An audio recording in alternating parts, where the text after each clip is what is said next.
Selamat datang di Zahra Movies. Jangan lupa subscribe, like, dan share. Terima kasih. Bu, kita mau kemana? Tanya Ella saat Bu Ratih memaksanya untuk berdandan. Nanti ibu jelaskan di jalan, kita sudah tidak punya waktu. Ini itu sudah siang, ucap Bu Ratih sambil memakaikan lipstik di bibir Ella. Bapak di mana? Kakak juga sejak Ella pulang tidak terlihat. Kita mau kemana sih, Bu? Jangan pernah menanyakan di mana kakak kamu lagi. Biarkan dia bahagia dengan jalannya. Sekarang lebih baik kamu pikirkan hidup kamu sendiri. Ibu memang pernah salah sama kamu. Bahkan banyak kesalahan yang ibu buat sama kamu. Tapi percayalah, kini ibu tulus meminta maaf kepadamu. Ibu hanya ingin dua putri ibu bahagia, ujar Bu Ratih dengan mata berkaca-kaca. Ella hanya diam mendengarkan ucapan Bu Ratih. Kini dirinya hanya bisa menurut dan pasrah saat dibawa pergi oleh sebuah mobil. Hampir 2 jam menempuh perjalanan. Kini dirinya sudah sampai di sebuah hotel yang begitu mewah. Dahinya berkerut, lalu matanya menatap sekeliling. Menghela nafas berat, Ella mulai turun dari mobil dan melangkahkan kakinya untuk memasuki gedung hotel. Entah mengapa sedari tadi jantungnya berdetak dengan begitu cepat. Ia merasa bahwa akan ada sesuatu yang terjadi. Setelah hampir lamanya ia berdiam diri di rumah, dan kini setelah ia keluar, ia merasa akan menghadapi masalah. Tapi apa itu? Batin Ella selalu bertanya-tanya. Ibu, ini pesta. Siapa? Tanya Ella pelan. Astaga, kenapa kamu lama sekali sih? Decak seorang gadis yang sudah berkacak pinggang menyambut kedatangan Ella. Jenny, pekik Ella sedikit terkejut. Tidak usah berteriak, ayo cepetan. Jenny pun langsung menarik tangan Ella dengan cepat, membawanya masuk ke dalam lift menuju lantai 35. Jen, kita mau kemana? Diem Ella. Ting, setelah pintu lift terbuka, lagi-lagi Jenny langsung menarik tangan Ella dan membawanya ke sebuah kamar. Ella masih dilanda kebingungan hebat. Dirinya masih bertanya-tanya, mengapa hari ini semua orang bersikap aneh. Dari kepergian bapaknya yang tiba-tiba, lalu ibunya yang mengajaknya pergi ke pesta, dan kini sahabatnya yang membawanya ke kamar hotel. Untuk apa? Entah, dirinya tidak tahu. Kalian jangan mengobrol terus, cepat bereskan yang ini, seru Jenny memerintah ke beberapa mua yang sejak tadi sudah menunggu kedatangan Ella. Diberesin, emangnya aku barang berantakan, pakai diberesin segala, kata Ella memanyunkan bibirnya dengan kesal. Kamu memang masih sangat berantakan Ella, makanya kamu diem dan menurut agar rapi dan semakin cantik sepertiku, ucap Jenny tersenyum. Ogah aku kayak kamu, blasteran gak jelas, bahkan aku masih bingung kamu ini sebangsa apa, bisik Ella di telinga Jenny. Ella, rengek Jenny membuat Ella terkekeh. Kamu bersiap sekarang, sebentar lagi acara akan segera dimulai, ucap seorang lelaki paruh baya dengan wajah dingin dan datarnya. Tapi, jawab seorang gadis yang sedari tadi terus menggenggam tasnya. Lakukan sekarang atau kau akan kehilangan semuanya. Bisakah kita berhenti, biarkan kami pergi. Kami pastikan saya tidak akan pernah meminta sedikit pun harta dari Anda. Heh, kau pikir itu mudah, hah? Nyawa anakku terancam gara-gara kecerobohan kamu. Dan apa kamu pikir itu tidak membutuhkan banyak biaya? Saya akan mengusahakannya, tapi saya mohon jangan paksa saya untuk melakukan ini. Kami akan segera pergi dari Anda. Cih, jangan banyak bicara, cepat lakukan, atau kau tidak akan pernah bertemu anakku lagi, ancamnya mutlak. Ia tidak punya pilihan lain selain pasrah. Jen, kenapa aku harus memakai gaun seperti ini? Ini acara siapa sih? Tanya Ella bingung saat dirinya dipakaikan sebuah gaun yang begitu indah dan mewah. Rambutnya yang disanggul ke atas dengan berbagai hiasan berlian dan permata menghiasi tubuhnya. Lah, kamu akan tahu nanti saat sudah sampai di bawah. Percaya sama gue, lo gak bakal nyesel, kata Jenny. Lalu ia segera menggandeng lengan Ella menuju ballroom tempat acara diselenggarakan. Semua tamu undangan yang hadir begitu terpana melihat kedatangan Ella dengan Jenny. Dua wanita yang begitu cantik dan anggun, sementara di ujung sana seorang laki-laki dengan pakaian yang serba putih tengah tersenyum manis ke arahnya. Dengan membawa sebuah buket mawar merah, laki-laki itu pun mulai berjalan menuju ke arah Ella dengan senyum yang terus menghiasi wajah tampannya. "Steve, apa ini?" tanya Ella masih bingung menatap sekelilingnya. Lalu di detik berikutnya, Ella langsung dibuat terkejut oleh laki-laki di depannya. Dengan gagahnya, Steve berlutut tepat di depan Ella, menggenggam jari jemari Ella di depan semua orang.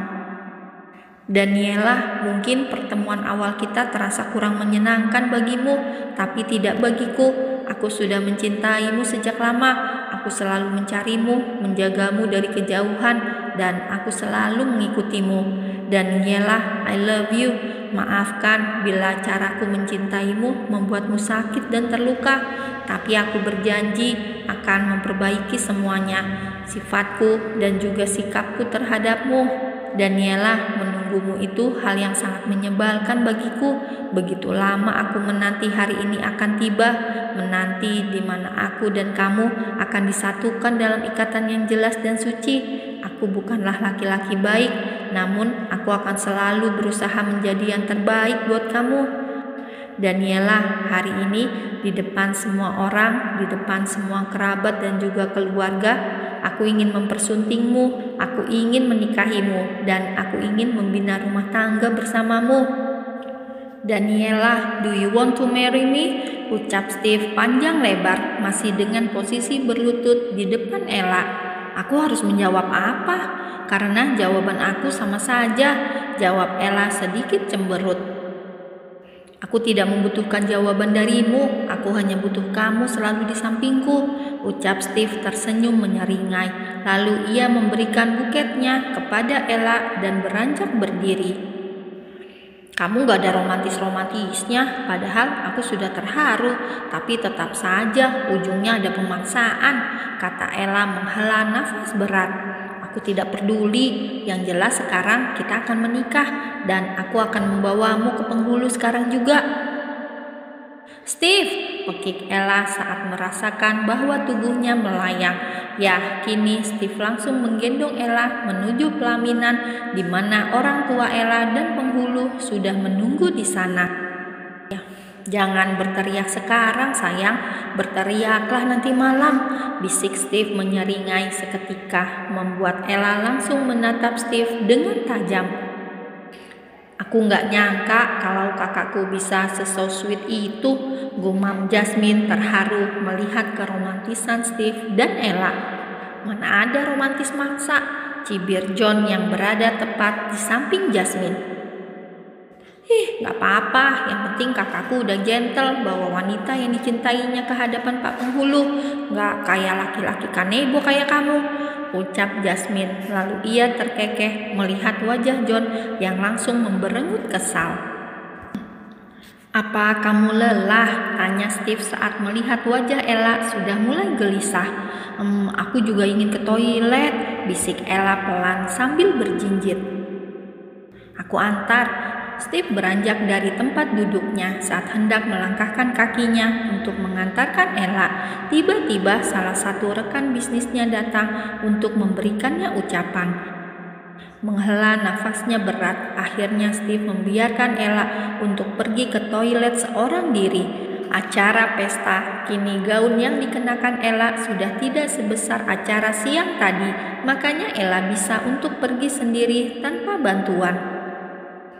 Selamat Tuan Steve, saya doakan agar pernikahan Anda langgeng dan bahagia, ujar salah satu rekan bisnisnya.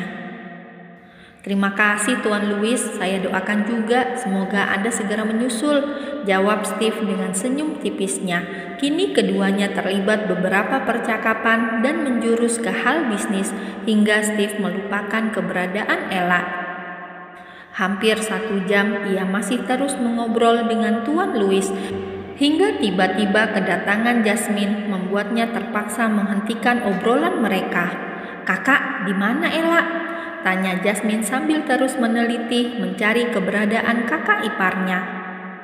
Seketika itu juga mata Steve langsung membola dan mencari keberadaan istrinya, dan benar saja ia tidak menemukan di mana Ella. Akhirnya Steve memutuskan untuk menyusul ke toilet. "Bukankah tadi sama kakak?" tanya Jasmine ikut panik saat melihat kakaknya terus berlari ke sana sini. "Tadi dia ke toilet dan astaga, aku melupakannya," umpat Steve sambil terus mengotak-atik ponselnya. "Di mana John?" "John istirahat, dia diare. Entahlah apa yang dia makan sampai begitu. Padahal pagi tadi dia tidak apa-apa. Siang sore juga dia tidak apa-apa," kata Jasmine malah membuat Steve semakin pusing. "Sudahlah, kau temui John dan katakan padanya untuk menyuruh orang untuk mengecek CCTV," ucap Steve masih terus fokus dengan layar HP-nya. "Sayang, kamu di mana?" gumam Steve terlihat begitu panik dan frustasi. Ia sudah mencari di seluruh hotel, namun tidak juga menemukan keberadaan Ella. Bahkan jejak CCTV pun tidak ada. Entah tidak ada atau memang sudah ada yang menghapusnya. Kini Steve benar-benar frustasi dibuatnya. "John, cepat kau cari di mana istriku," panggil Steve mendatangi kamar John. "Baik Tuan," kata John setelah selesai berpakaian dan langsung menghubungi beberapa anak buahnya untuk melacak keberadaan Ella. Steve juga tak tinggal diam. Ia mencoba menghubungi orang tua Ella dan juga sahabatnya Jenny. Bukan jawaban yang ia dapatkan, malah berjuta pertanyaan dari Jenny yang membuatnya semakin dilanda sakit kepala. "Kenapa kakak biarin aja Ella pergi sendiri? Kenapa kakak tidak memanggil Jasmine kalau emang kakak tidak bisa mengantarnya? Kakak harusnya sadar dan tahu kalau musuh kakak itu tidak sedikit. Bisa-bisanya kakak biarin dia pergi sendirian," omel Jasmine panjang lebar. "Jasmine, bisa diam tidak?" sentak Steve begitu emosi mendengar suara omelan dari adiknya. Jasmine langsung diam dan menundukkan kepalanya. Bibirnya memanyun dan tangannya sibuk meremas ujung dressnya. Hingga tak lama, John datang dengan membawakannya kabar. "Tuan," panggil John dengan diikuti 2 orang di belakangnya. "Bagaimana? Di mana istriku?" tanya Steve antusias. "Tuan, nanti dulu 5 menit, seru John yang langsung berlari menuju ke dalam toilet, membuat Steve langsung menarik nafasnya panjang. "Kan Jasmine udah bilang perut John itu lagi gak beres, kenapa masih disuruh kerja sih?" gumam Jasmine pelan, namun masih bisa didengar oleh Steve.